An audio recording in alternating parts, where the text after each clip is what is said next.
പറയുന്നതായ സുദർശനന്റെ കഥ എന്ന് പറയും. പണ്ട് കോസലം എന്ന രാജ്യത്ത് ധ്രുവസന്ധി എന്ന് പറഞ്ഞ ഒരു രാജാവ് ഉണ്ടായിരുന്നു എന്നാണ് പറയുന്നത്. കോസല രാജ്യത്തെ പറ്റി നമ്മൾ കേട്ടിട്ടുണ്ട്. രാമായണത്തിലൊക്കെ പറയുന്ന കഥ ആ രാജ്യത്തിലെ രാമായണത്തിൽ കേട്ടിട്ടില്ലേ? കോസല രാജ്യത്തെ പറ്റി കേട്ടിട്ടില്ലേ? രാമായണം വായിക്കാറില്ലേ? രാമായണത്തിൽ പറയുന്നതാണ് കോസല രാജ്യം. ആ കോസല രാജ്യത്തിൽ ഉണ്ടായിരുന്ന രാജാവാണ് ധ്രുവസന്ധി. അദ്ദേഹം വളരെ സത്യസന്ധനായിരുന്നു, ധർമാചാരനിഷ്ഠനായിട്ടുള്ള രാജാവായിരുന്നു ധ്രുവസന്ധി എന്നാണ് പറയുന്നത്.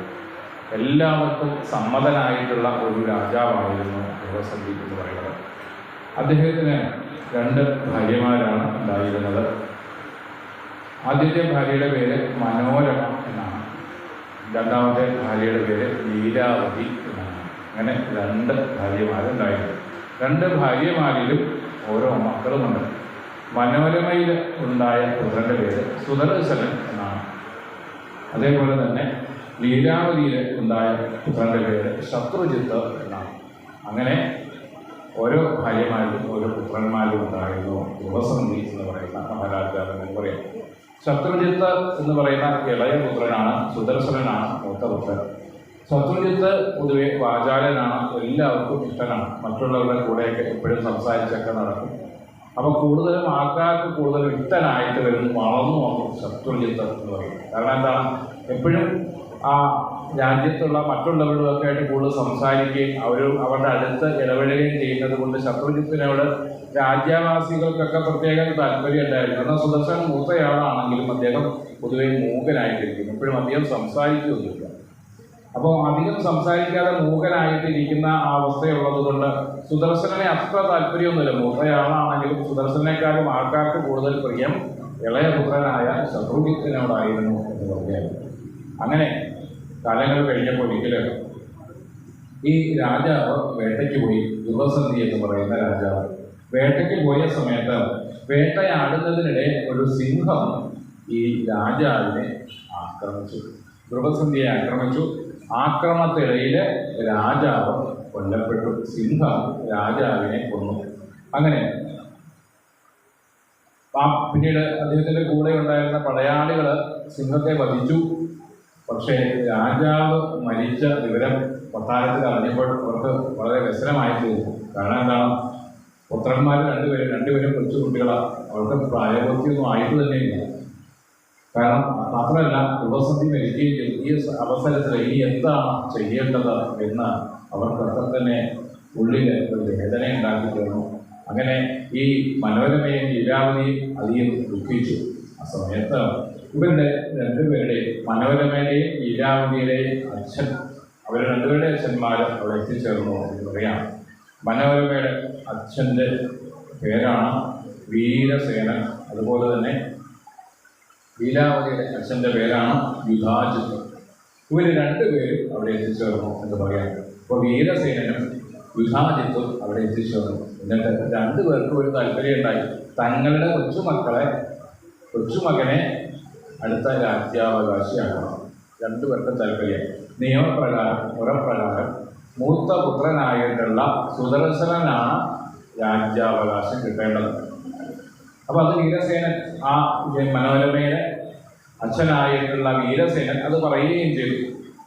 പക്ഷേ പൊതുവെ ആൾക്കാർക്ക് താല്പര്യം ആരോടായിരുന്നു? ശത്രുജിത്തിനോടായിരുന്നു. കാരണം ശത്രുജിത്ത് പൊതുവെ വാചാലനാണ്, എല്ലാവർക്കും ഇഷ്ടനാണ്.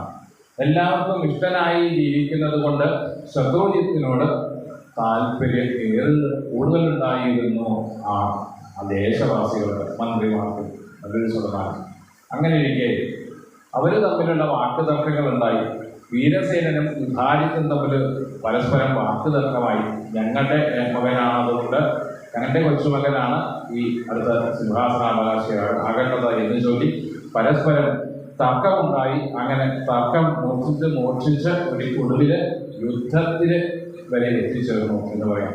അവർ തമ്മിൽ, യുധാജിത്തും വീരസേനനും തമ്മിൽ യുദ്ധമായി. യുദ്ധത്തിന് ഒടുവിൽ വീരസേനൻ യുധാജിത്തിനാൽ കൊല്ലപ്പെട്ടു. അങ്ങനെ വീരസേനൻ മരിച്ചു കഴിഞ്ഞപ്പോൾ എന്താ മാർഗം? തൻ്റെ അച്ഛൻ മരിച്ചത് മനോരമ അറിഞ്ഞു.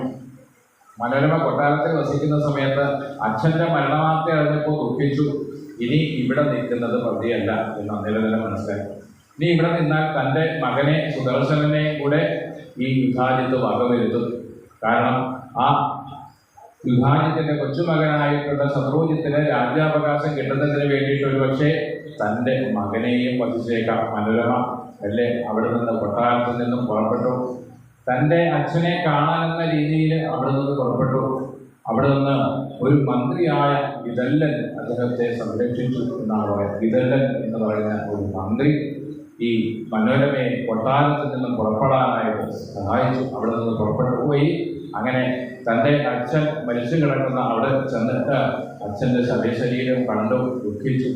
ഇനി ഈ നാട്ടിൽ നിൽക്കുന്നത് അത്ര ബുദ്ധിയല്ല എന്ന് മനസ്സിലാക്കിയ മനോരമ ഉടനെ തന്നെ അവിടെ നിന്ന് തൻ്റെ ചെറുമകനെയും കൊണ്ട് ആ രാജ്യം വിട്ടുപോയി എന്നാണ് പറയാം.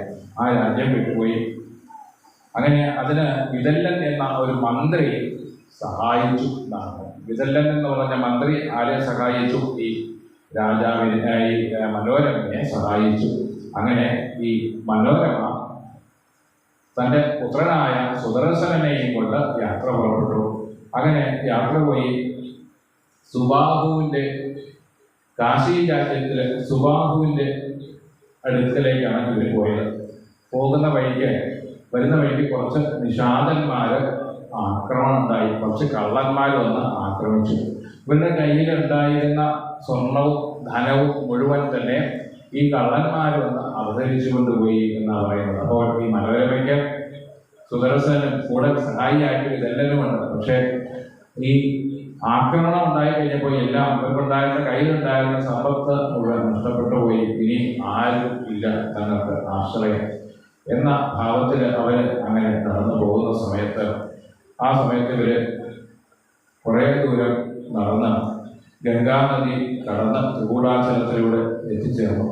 ഗംഗാനദി കടന്ന് ത്രികൂടാചലം എന്ന് പറയുന്ന പ്രദേശത്ത് എത്തിച്ചേർന്നപ്പോൾ അവിടെ ഒരു ആശ്രമം കണ്ടു. ഭരദ്വാജ മഹർഷിയുടെ ആശ്രമം എന്നാണ്. ആ ഭരദ്വാജ മഹർഷിയുടെ ആശ്രമം കണ്ടപ്പോൾ ഭരദ്വാജ മഹർഷിയോട് ചോദിച്ചു, അതെ, ഞങ്ങൾക്ക് അഭയം തരണം.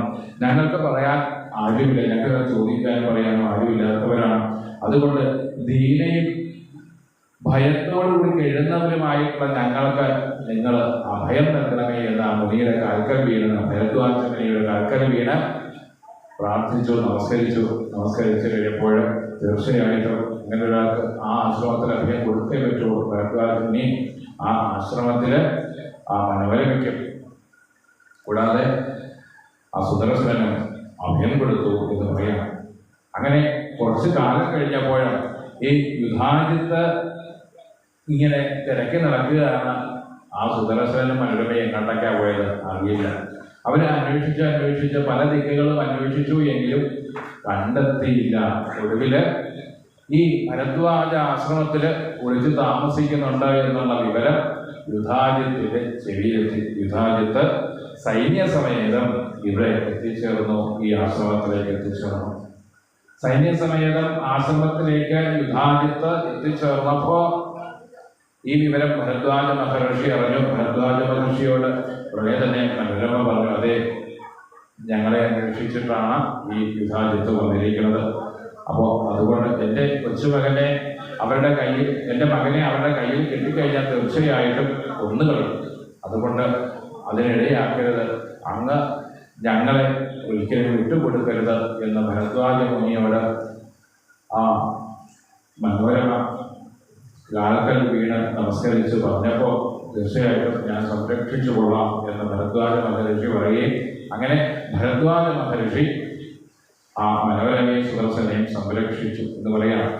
അപ്പോൾ ആ ഭരദ്വാജ മഹർഷിയുടെ ശാപത്തെ ഭയന്ന് അവർ മടങ്ങിപ്പോയി എന്നാണ് പറയാം. കാരണം മഹർഷിമാര് കോപം വന്നു കഴിഞ്ഞാൽ ശപിക്കും. അതുകൊണ്ട് ആ ശാപത്തെ ഭയന്ന് അവര് ആ യുധാജിത്തും സൈന്യവും അവിടെ നിന്ന് മടങ്ങിപ്പോയി എന്ന് പറയാം. അങ്ങനെ കുറേ കാലങ്ങൾ അവിടെ അങ്ങനെ കഴിഞ്ഞു. കുറേ കാലങ്ങൾ ഇടയ്ക്കൊക്കെ ആ മന്ത്രി വിദല്ലൻ കാണാനെത്തും. മന്ത്രിയായിട്ടുള്ള വിദല്ലൻ തന്നെ കാണാനായിട്ട് ഇടയ്ക്കൊക്കെ വരുന്നുണ്ട്, വന്നിട്ട് ക്ഷേമമൊക്കെ അന്വേഷിക്കും.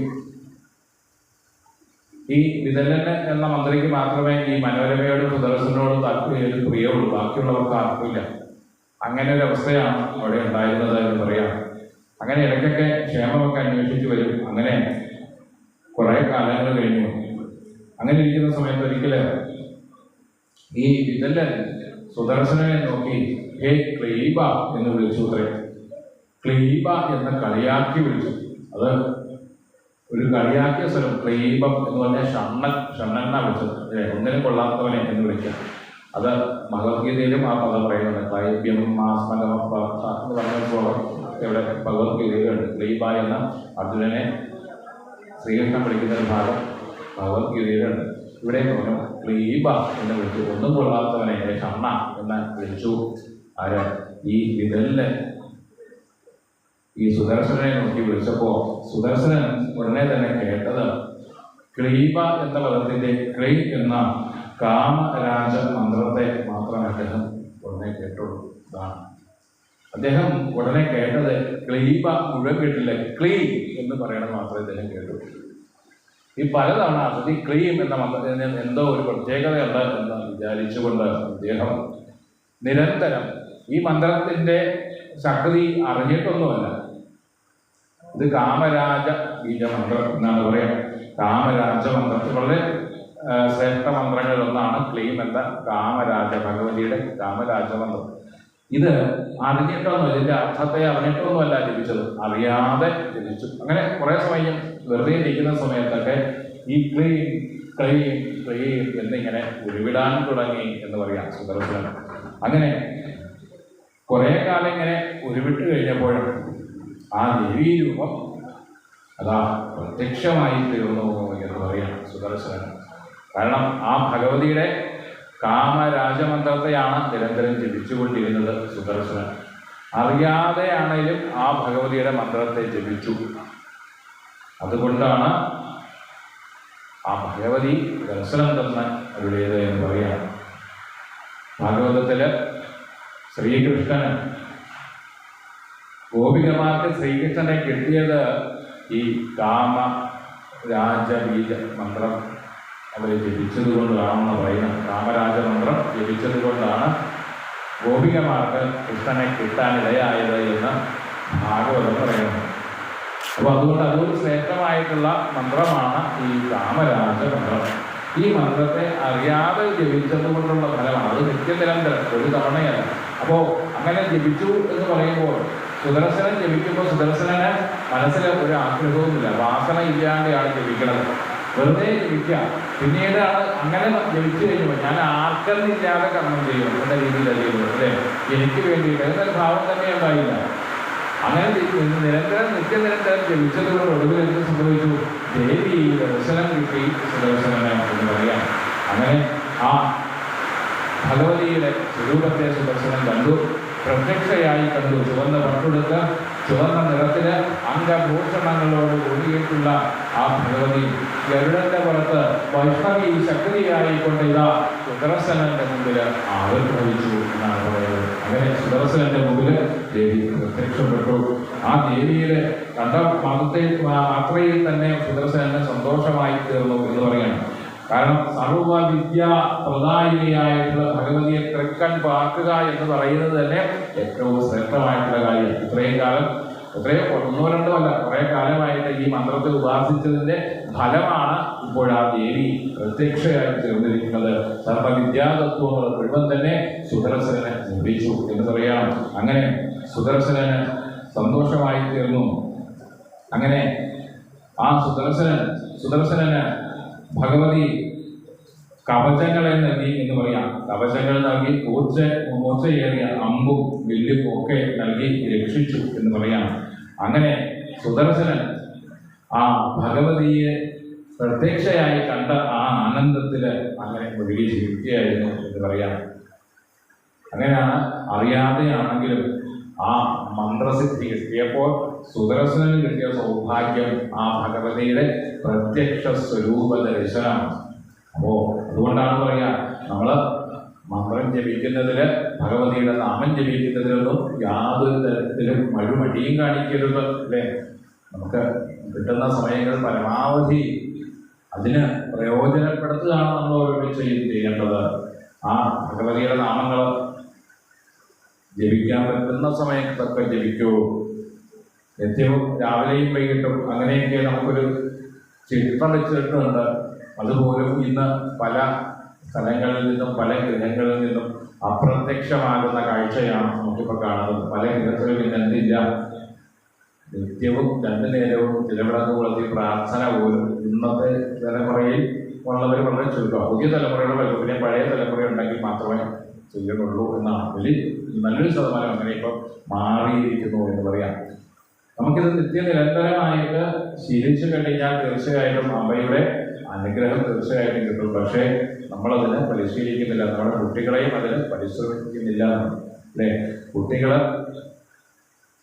നിത്യവും നമ്മൾ നിലവിളക്ക് കൊളുത്തി, നമ്മൾ രക്ഷകർത്താക്കൾ നിലവിളക്ക് കൊളുത്തി പ്രാർത്ഥിച്ചു നിർത്തുന്ന സമയത്ത് കുട്ടികളെയും അടുത്ത് വിളിച്ചിരുത്തണം. ഇവിടെ ഇരിക്കൂ. നാമം ജപിക്കുന്ന സമയത്ത് ഇവിടെ ഇരുന്ന് നാമം ജപിച്ചിരുന്ന നിങ്ങൾ ജപിച്ചിട്ടേലും കുഴപ്പമില്ലാതെ കേട്ടിരിക്കൂ. അങ്ങനെ ജപിപ്പിച്ച് ശീലിപ്പിക്കണവരെ നമ്മൾ ജപിക്കണം എങ്കിലേ അവരെ നമുക്ക് വിളിച്ചിരുത്താൻ പറ്റുള്ളൂ. അല്ലേ? നമ്മൾ ആ സമയത്ത് ടിവിയുടെ മുമ്പിൽ മൊബൈൽ ഫോൺ നോക്കിക്കൊണ്ടോ മറ്റേതെങ്കിലും കാര്യങ്ങൾ ഏർപ്പെട്ടിരുന്നാൽ പറ്റില്ല. 2 നേരവും വേണമെന്നാണ് പറയുക. 2 നേരമെങ്കിലും എന്നാണ് പറഞ്ഞത്. 2 നേരം വേണമെന്നല്ല, 2 നേരമെങ്കിലും രാവിലെയും വൈകിട്ട് 2 സന്ധ്യാനേരങ്ങൾ നമുക്ക് തന്നിട്ടുള്ളത് അതിന് വേണ്ടിയിട്ടാണ്. സന്ധ്യാനേരത്ത് വേറെ ഒരു ജോലിയും ചെയ്യരുത് നമ്മളോട് പറഞ്ഞിട്ടുണ്ട്. വേറെ ഒരു കർമ്മത്തിനും സന്ധ്യാസമയം ഉപയോഗിക്കരുത്. ഈ 2 സന്ധ്യകളും ഒരു കർമ്മത്തിനും കൊള്ളില്ല എന്ന് നമ്മളോട് പറഞ്ഞു. എന്തിനു മാത്രമേ കൊള്ളൂ? ഈശ്വരനാമം ജപിക്കുന്നതിന് മാത്രമേ കൊള്ളൂ സന്ധ്യാസമയം. ആ സമയത്ത് ഭക്ഷണം കഴിക്കാനൊന്നും പാടുന്ന സമയമല്ല. സന്ധ്യാസമയത്ത് ഭക്ഷണം കഴിക്കരുത്. അല്ലേ? സന്ധ്യാസമയം വേറെ ഒരു ശുഭകർമ്മത്തിനും യോജിക്കുന്നതല്ല. സന്ധ്യാസമയം ഇതിനു വേണ്ടി മാത്രമുള്ളതാണ്. ആ പ്രാർത്ഥനയ്ക്ക് വേണ്ടിയിട്ട് നാമം ജപിക്കുന്നതിന് മാത്രമുള്ള സമയമാണ് സന്ധ്യാസമയം. അപ്പോൾ അതുകൊണ്ട് ആ സമയത്ത് എന്ത് ചെയ്യണം? നാമജപം തന്നെ വേണം. വേറെ ഒന്നും ആ സമയത്ത് ചെയ്യരുത്. അത് വളരെ ഇഷ്ടമായിട്ട് നമ്മൾ പോകണം. 2 നേരവും വേണം. അതിന് യാതൊരു ലോഭവും വരുത്തരുത്. ഇത് കൃത്യമായിട്ട് പരിപാലിച്ചു പോന്നു കഴിഞ്ഞാൽ നമുക്ക് കിട്ടും ഈ ദേവീ ദർശനം എന്ന് പറയാം. അപ്പോൾ ആ ദേവീ ദർശനം നമുക്കും എങ്ങനെയാണ് കിട്ടുന്നത്? നിത്യവും ഇത് വേണ്ട രീതിയിൽ ഉപാസിച്ചാലേ കിട്ടുള്ളൂ. ഇവിടെ ഈ സുദർശനൻ ഉപാസിച്ചതുപോലെ സുദർശന് കിട്ടിയതായ ഈ മന്ത്രത്തെ, അതെ മന്ത്രമാണെന്ന് പോലും അറിയാതെ ജപിച്ചു. പക്ഷെ ഒടുവിൽ അമ്പയുടെ സ്വരൂപത്തെ അമ്പ കാട്ടിക്കൊടുത്തു എന്ന് പറയാം. ആ ദേവീ ദർശനം കിട്ടിയാൽ അതിൽ പല പുണ്യം വേറെ ഒന്നുമില്ല എന്ന് പറയാം. അങ്ങനെ ആ അമ്പയുടെ ആ സ്വരൂപത്തെ, അമ്പയുടെ സ്വരൂപത്തെ കണ്ട് ആനന്ദത്തോടെ ഇറങ്ങി എന്ന് പറയുകയാണ് ഈ സുദർശനം എന്ന് പറയാം. ആ സമയത്ത് കാശി രാജപുത്രിയായ ശശികല വളരെ സുന്ദരിയാണ്. സുന്ദരി, നല്ല ശീലഗുണങ്ങൾ നിറഞ്ഞവളാണ് ശശികല ഈ സുദർശനെ പറ്റി അറിയാൻ ഇടയായിത്തീർന്നു എന്ന് പറയാം. ഒരിക്കൽ സ്വപ്നത്തിൽ ജഗദംബികയായിട്ടുള്ള ഭഗവതി വന്നിട്ട് ഈ ശശികലയോട് പറയാണ്, നിനക്ക് യോജിച്ച വരൻ ആ സുദർശനൻ തന്നെയാണ് എന്ന്. ആ സ്വപ്നത്തിൽ ദേവീ രൂപം വന്നിട്ട് ഈ ശശികലയോട് പറഞ്ഞു. ശശികല ഈ വൃത്താന്തം ഉടനെ തന്നെ തൻ്റെ കൂട്ടുകാരിയോട് തോഴിയോട് പറഞ്ഞു, അതെ എനിക്ക് ഇന്നലെ സ്വപ്നത്തിലൊരു കാഴ്ച ഭഗവതി കാട്ടിത്തന്നു. ഭഗവതി പറഞ്ഞു, നിനക്ക് അനുരൂപനായിട്ടുള്ള വരൻ സുദർശനനാണ് എന്ന് ആ ഭഗവതി പറഞ്ഞു. ഈ സുദർശനൻ ഭരദ്വാജ ആശ്രമത്തിൽ കഴിയുന്നുണ്ടെന്നും ഭഗവതി പറഞ്ഞു. അത്രേ അറിയൂ, സുദർശനെ കണ്ടിട്ടില്ല. സുദർശനൻ എങ്ങനെ ഇരിക്കണമെന്നൊന്നും ഭഗവതി പറഞ്ഞില്ല. പക്ഷേ നിനക്ക് യോജിച്ച വരൻ ആ സുദർശനനാണെന്ന് ആ ജഗദംബിക സ്വപ്നത്തിൽ എനിക്ക് കാണിച്ചു തന്നു എന്ന് ശശികല പറഞ്ഞപ്പോൾ ആ സുദർശനനെ പറ്റിയിട്ട് എനിക്കൊന്ന് അറിയണം.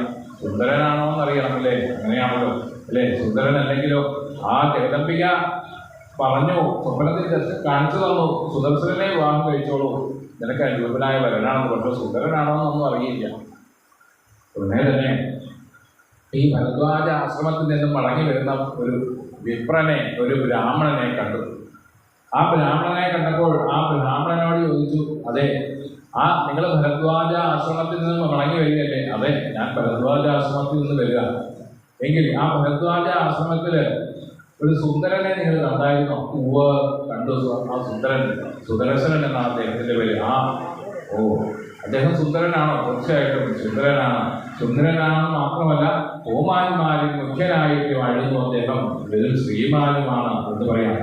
ആരും കണ്ടാൽ ഒരു നിമിഷം മോഹിച്ചു പോകുന്ന സുന്ദര സ്വരൂപമാണ് എന്ന് ആ വിപ്രനിൽ നിന്ന് കേട്ടപ്പോഴേക്കും ശശികലയ്ക്ക് ഒന്നുകൂടെ ആ ആഗ്രഹത്തെ കുറച്ചു. നേരത്തെ തന്നെ ജഗദംബിക തന്നോട് പറഞ്ഞിട്ടുണ്ട് സുദർശനനാണ് യോജിച്ചവരൻ. ഇപ്പോഴിതാ ആ വിപ്രന്റെ നാവിൽ നിന്നും ആ സുദർശനന്റെ രൂപഗുണങ്ങളെ പറ്റി കേട്ടപ്പോൾ ഒന്നും കൂടി ഉറപ്പിച്ചു. എന്താണ്? ആ ഭഗവതി പറഞ്ഞതുപോലെ എനിക്ക് യോജിച്ചവരെ ആരുമല്ല, ആ സുദർശനൻ തന്നെയാണ് എന്ന് നിശ്ചയിച്ച് ഉറപ്പിച്ചു ആ ശശികല. പിന്നീട് ശശികല വിപ്രന്റെ വാക്കുകളൊക്കെ കേട്ട് സന്തോഷം തോന്നി. ശശികല ഈ സുദർശനെ പറ്റിയുള്ള ചിന്തയാൽ ഇങ്ങനെ മുഴുകി കഴിയുകയാണ്. ആ സമയത്താണ് അച്ഛനായിട്ടുള്ള സുബാഹു തൻ്റെ സ്വയംവരം നടത്താനായിട്ട് നിശ്ചയിച്ചിരിക്കുക.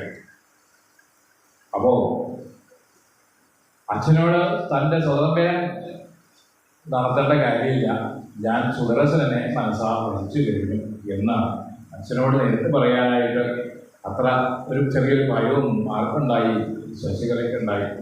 എങ്കിലും പറയാതിരിക്കാൻ പറ്റിയില്ല. കാരണം ഇനി അച്ഛനെ ഇനി ആരെയെങ്കിലുമൊക്കെ കൊണ്ടുവന്നു കഴിഞ്ഞാൽ അത് ബുദ്ധിമുട്ടായിത്തീരും. അതുകൊണ്ട് അമ്മയോട് വിവരം പറഞ്ഞു, അമ്മയെ എനിക്കൊരു ആഗ്രഹമുണ്ട്.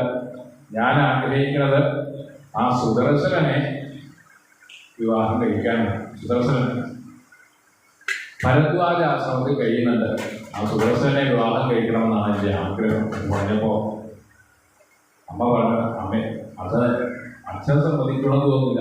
കാരണം ധാരാളം രാജ്യങ്ങളും ഭൂസ്വത്തുക്കളും ഉള്ള ആൾക്കാരെ മാത്രമേ എപ്പോഴും നമ്മൾ തൻ്റെ മകൾക്ക് വേണ്ടിയിട്ട് മാറ്റി വെക്കുള്ളൂ അല്ലേ? മകൾക്ക് ഒരു വിവാഹാലോചന വരുമ്പോൾ എന്താണ് ആദ്യം ആലോചിക്കുന്നത്? പയ്യനെന്താ ജോലി എന്ന് ആലോചിക്കും. അവന് ജോലിയൊന്നുമില്ല. ജോലി ഇല്ലാത്തവന് പെണ്ണ് കിട്ടുമോ? ഇല്ല. കൊടുക്കുമോ? ആരെങ്കിലും കൊടുക്കില്ല.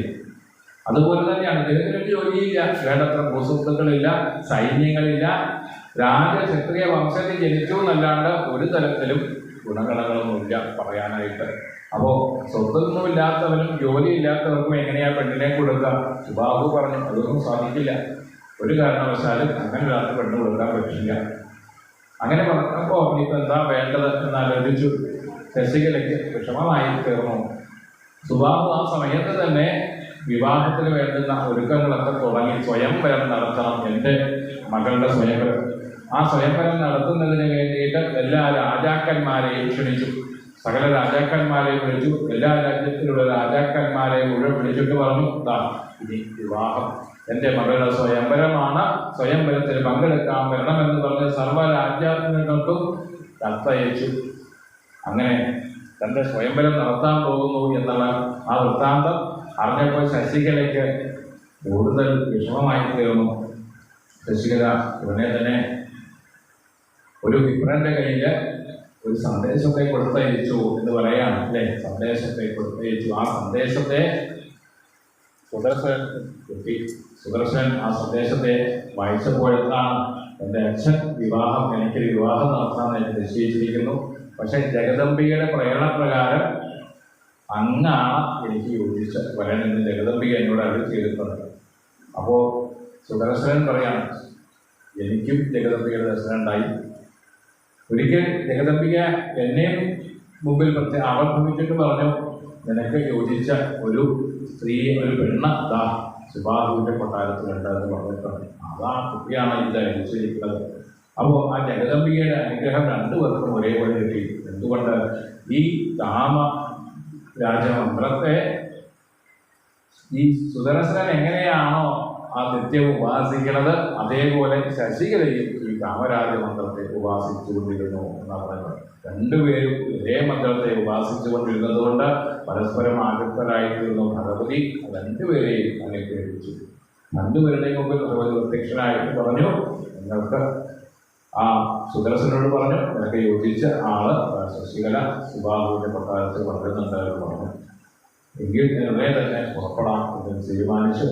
ഉടനെ ആ സമയത്ത് ഒരു നിഷാദ രാജാവ് അവിടെ എത്തിച്ചേർന്നു. നിഷാദ രാജാവ് ഒരു തേരിനെ നൽകി. സുദർശനന് പോകാനായിട്ട് ഒരു തേരിനെ നൽകി എന്നാ പറയാം ആ കൊട്ടാരത്തിലേക്ക്. അപ്പോൾ എല്ലാവരും പറഞ്ഞു, അമ്മയും പറഞ്ഞു, നീ കാരണം ആ ജഗദമ്പിയുടെ അനുഗ്രഹം ഉള്ളതുകൊണ്ട് നീ എന്തായാലും അങ്ങോട്ടേക്ക് പോകണം. എന്തായാലും അവിടെ ചെന്നിട്ട് ആ ശശികലയെ വിവാഹം കഴിക്കണം എന്നൊക്കെ പറഞ്ഞു. അങ്ങനെ പുറപ്പെടാനായിട്ട് തയ്യാറായപ്പോൾ മനോരമ പറഞ്ഞു, അതെ ഒറ്റയ്ക്ക് പോകണ്ട, ഞാനും വരാം. കാരണം എന്താ വെച്ചാൽ എന്തായാലും അവിടെ ചെല്ലുമ്പോൾ ധാരാളം രാജാക്കന്മാരുണ്ട്. ആ കൂട്ടത്തിൽ ആരുണ്ടായിരിക്കും? ഈ ശത്രുജിത്തും ഉണ്ടാവും, യുധാജിത്തും ശത്രുജിത്തും അവിടെ വരും. കാരണം എല്ലാ രാജ്യത്തു നിന്നും രാജാക്കന്മാരുണ്ട്, സ്വയംവരാണല്ലോ. അപ്പോൾ ശത്രുജിത്തും അവിടെ എത്തിച്ചേരാൻ സാധ്യതയുണ്ട്. ആ ശത്രുജിത്ത് നിന്നെ കണ്ടത് പക്ഷേ വധിച്ചിട്ട് നിന്നെ വധിച്ചേക്കാം.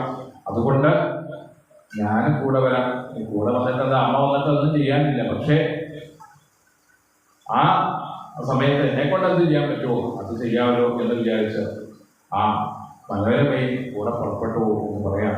അങ്ങനെ തേരിൽ കയറി സുദർശനൻ മനോരമയോടുകൂടി തേരിൽ കയറി സുബാഹുവിന്റെ കൊട്ടാരത്തിലേക്ക് പുറപ്പെട്ടു എന്ന് പറയാം. അവിടെ ആ സ്വയംവര മംഗള ഘോഷങ്ങൾ നടക്കുകയാണ്. സ്വയംവരം നടത്താനായിട്ട് ധാരാളം ആൾക്കാരെത്തിയിരിക്കുന്നു. സ്വയംവര ഘോഷയാത്ര അവിടെ ഒരു വശത്ത് അതിനുവേണ്ട ഒരുക്കങ്ങളുണ്ട്. ധാരാളം രാജാക്കന്മാർ വന്നിരിക്കുന്നു. രാജാക്കന്മാർക്കൊക്കെ താമസിക്കാൻ പ്രത്യേകം കൊട്ടാരങ്ങൾ, അവർക്കൊക്കെ വേണ്ടുന്ന പരിചാരകർ ഒക്കെ അണിയിച്ചൊരുക്കിക്കൊണ്ടിരിക്കുകയാണ്. സുബാഹുവൊക്കെ വേണ്ട രീതിയിലെല്ലാം ആയിക്കഴിഞ്ഞു. ആ സമയത്താണ് ഈ ഭരദ്വാജ ആശ്രമത്തിൽ വസിക്കുന്നതായിട്ടുള്ള സുദർശനൻ അവിടെ എത്തിച്ചേർന്നത്. സുദർശനൻ അവിടെ എത്തിച്ചേർന്നു എന്ന് പറഞ്ഞപ്പോൾ തന്നെ എല്ലാവർക്കും ഈ യുധാജിത്ത് തൻ്റെ പൗത്രനായിട്ടുള്ള ശത്രുജിത്തിനോട് പറഞ്ഞു, അതെ സുദർശനൻ എത്തിയിട്ടുണ്ട്, അതിൻ്റെ ജ്യേഷ്ഠനായിട്ടുള്ള സുദർശനും എത്തിയിട്ടുണ്ട്. അതുകൊണ്ട് അവനെ നമുക്ക് വേഗം വകവരുത്തണം. അവൻ ജീവിച്ചിരുന്നു കഴിഞ്ഞാൽ നമുക്ക് ആപത്താണ്. അതുകൊണ്ട് അവനെ കൊല്ലുകയാണ് ഉത്തമം എന്ന് യുധാജിത്ത് ശത്രുജിത്തിനോട് പറഞ്ഞു. പക്ഷെ അവിടെ ആ സമയത്ത് ഉണ്ടായിരുന്ന മറ്റു രാജാക്കന്മാരൊക്കെ പറഞ്ഞു, അങ്ങനെ കൊല്ലാൻ പാടില്ല, അദ്ദേഹം സ്വയംവരത്തിൽ പങ്കെടുക്കാവുന്നതാണ്. പക്ഷെ അദ്ദേഹത്തിന് സ്വയംവരത്തിന് അർഹതയില്ലല്ലോ. കാരണം എന്താ, അദ്ദേഹം രാജാധികാരമൊന്നുമില്ല, രാജാധികാരമുള്ളവർക്ക് ഇതൊക്കെ പറ്റുള്ളൂ. അതുകൊണ്ട് സ്വയംവരത്തിൽ അദ്ദേഹത്തിന് പങ്കെടുക്കാൻ പറ്റില്ല. ഇനി അദ്ദേഹത്തെ സ്വയംവരം ചെയ്യുകയാണെങ്കിൽ തന്നെ നമുക്ക് ഒരുമിച്ച് കയറുന്ന എതിർക്കാം. കാരണം അദ്ദേഹത്തിന് സൈന്യബലമില്ല. സുദർശനൻ മനോരമ മാത്രമേ വന്നിട്ടുള്ളൂ, വേറെ ആരും കൂട്ടില്ല. അദ്ദേഹത്തിന് സൈന്യബലങ്ങളില്ല. പക്ഷേ ഞങ്ങൾ മക്കൾക്കെയോ സൈന്യബലമുണ്ട്. അപ്പോൾ ആ സൈന്യബലം ഉള്ളതുകൊണ്ട് നമുക്ക് എന്ത് ചെയ്യാം, എതിർക്കാം. അങ്ങനെ എതിർത്ത് യുദ്ധത്തിൽ ചെയ്തിട്ട് വേണമെങ്കിൽ തോൽപ്പിക്കാം. അങ്ങനെ അല്ലാണ്ട് ഒരു കാരണവശാലും അങ്ങനെ അല്ലാതെ കൊല്ലരുത് എന്ന് മറ്റു രാജാക്കന്മാരൊക്കെ അതിലിടപെട്ടു. അങ്ങനെ തൽക്കാലം കൊല്ലണ്ടെന്ന് തീരുമാനിച്ചു എന്ന് പറയാം. അങ്ങനെ നാനാരാജ്യത്തു നിന്ന് എത്തിയിരിക്കുന്ന രാജാക്കന്മാരെല്ലാവരും ഒരുമിച്ച് ചേർന്ന് ആ സ്വയംവരത്തിൽ പങ്കെടുക്കാനായിട്ട് എത്തിച്ചേർന്നു. ആ സ്വയംവരത്തിനുള്ള മുഹൂർത്തമായി, സ്വയംവരത്തിനുള്ള സമയമായി. എല്ലാവരും അണിഞ്ഞൊരുങ്ങി അതാ വന്നിരിക്കുകയാണ്. സുദർശനും അവിടെ വന്നിരിപ്പുണ്ട്. അപ്പോ മഹാരാജാവ് സുബാഹു തൻ്റെ പുത്രിയെ വിളിച്ചു, മകളെ വരൂ, സ്വയംവരത്തിലുള്ള മുഹൂർത്തമായി, വേഗം അണിഞ്ഞൊരുങ്ങി വരൂ. അപ്പോൾ പറഞ്ഞു, ഇല്ല, എനിക്ക് വരാൻ പറ്റില്ല. അങ്ങ് ധാരാളം ആൾക്കാരെ അവിടെ എത്തിയിട്ടില്ല. ധാരാളം രാജാക്കന്മാരെ ഒക്കെ തന്നെ അവിടെ കൊണ്ടുവന്ന് അവർക്കൊക്കെ വേണ്ട ആ യോഗ്യതകൾക്ക് അനുസരിച്ച് ഉള്ള സിംഹാസനത്തിലേക്ക് അവരെ എത്തിയിരിക്കാം. പക്ഷേ അവരെ ഒരിക്കലും എനിക്ക് അവരുടെ മുമ്പിൽ തന്നെ ഈ മരണമാല്യവുമായിട്ട് എത്താൻ പോലും പറ്റില്ല. കാരണം ഞാൻ സുദർശനെ വലിച്ചു കഴിഞ്ഞ ആളാണ്. സുദർശനെ മനസ്സുകൊണ്ട് തന്നെ വിവാഹം കഴിഞ്ഞു. ഞാൻ ഒരാളുടെ വിവാഹം കഴിഞ്ഞ സ്ഥിതിക്ക് വേറെ ഒരാളുടെ മുമ്പിൽ മരണമാല്യമായിട്ട് ചെല്ലുന്നത് പാപത്തിനിടയാക്കും. അതുകൊണ്ട് മാത്രമല്ല, അവര് എന്നെ ആ ദൃഷ്ടിയോട് കൂടിയിട്ടാണ് നോക്കുക, അല്ലേ? ഏതാണ് ആ ആഗ്രഹത്തോടുകൂടി ആ ഭാര്യയായിട്ട് സ്വന്തമാക്കണമെന്നുള്ള ആഗ്രഹത്തോടുകൂടി അവരെന്നെ നോക്കിക്കഴിഞ്ഞാൽ അവർക്കും ആ പാപവാസന വരും. അതുകൊണ്ട് ഒരു കാരണവശാലും അവരുടെ മുമ്പിലേക്ക് ഞാൻ ചെല്ലില്ല എന്ന് ശശികല പറഞ്ഞപ്പോൾ സുബാഹുവിന് വിഷമമായി തീർന്നു. ഈ വന്നിരിക്കുന്ന രാജാക്കന്മാരോടൊക്കെ ഞാനിനി എന്താ പറയുക? അവരെല്ലാവരും ഈ സ്വയംവരത്തിനുള്ള സമയം മുഹൂർത്തമായി അത് ഇങ്ങനെ അതിന് ആ മഹാറാണി രാജകുമാരി അണിഞ്ഞൊരുങ്ങി വരുന്നത് കാത്തിരിക്കുകയാണ് ഈ രാജാക്കന്മാരൊക്കെ. പക്ഷേ ശശികല വരില്ല എന്ന് സത്യം പിടിച്ചു. ശശികല പറഞ്ഞു എനിക്ക് അങ്ങോട്ടേക്ക് വരാൻ പറ്റില്ല. അങ്ങനെ ശശികല ആ സമയത്തേക്ക് വരില്ല എന്ന് പറഞ്ഞപ്പോൾ സുബാഹു ഒരു വിഷമമായിട്ടുള്ളൂ. സുബാഹു രാജാക്കന്മാരോടൊക്കെ എന്താ പറയുക? അവരോട് എന്തെങ്കിലും പറഞ്ഞു കഴിഞ്ഞാൽ രാജാക്കന്മാരെല്ലാവരും ഉയർന്ന് ആക്രമിച്ച് സുദർശനെ മനസ്സാ വലിച്ചിരിക്കുകയാണെന്നൊക്കെ പറഞ്ഞു കഴിഞ്ഞാൽ ആ രാജാക്കന്മാർക്കൊക്കെ ധാരാളം സൈന്യബലമൊക്കെ ഉള്ളതാണ്. പ്രത്യേകിച്ച് യുദ്ധാജിത്വത്തിൽ വന്നിട്ടുണ്ട്. യുദ്ധാജിത്തിന് ധാരാളം സൈന്യബലമൊക്കെ ഉള്ള ആളാണ്.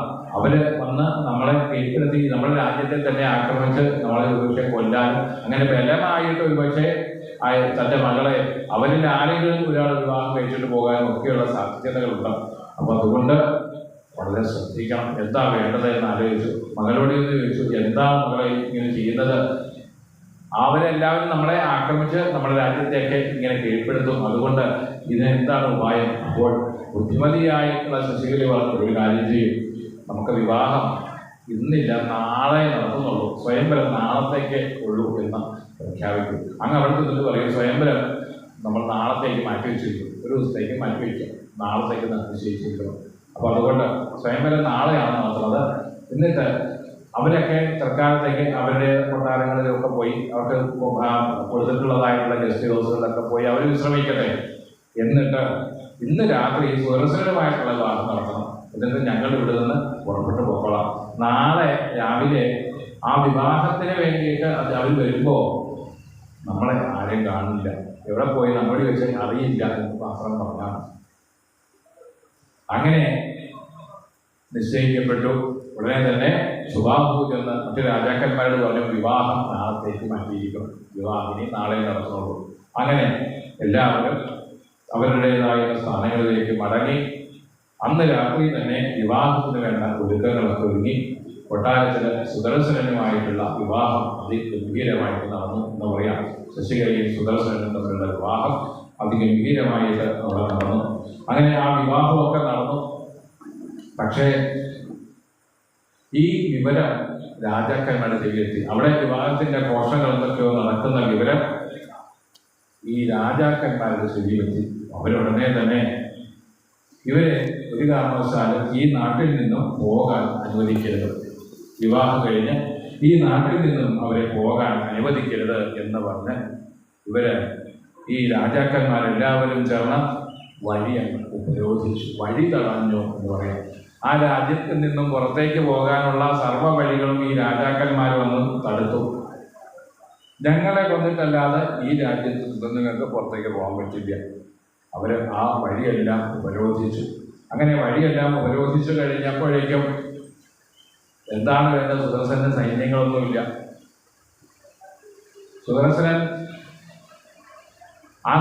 സഹായിക്കാൻ സുബാഹു പിന്നീട് സുദർശന്റെ അമ്മയായ മനോരമയും പത്നിയായിട്ട് സുദർശന്റെ പത്നിയായിട്ട് ഇപ്പോൾ വിവാഹം കഴിഞ്ഞ ശശികലയും മാത്രമേ ഉള്ളൂ. സൈന്യബലമില്ല.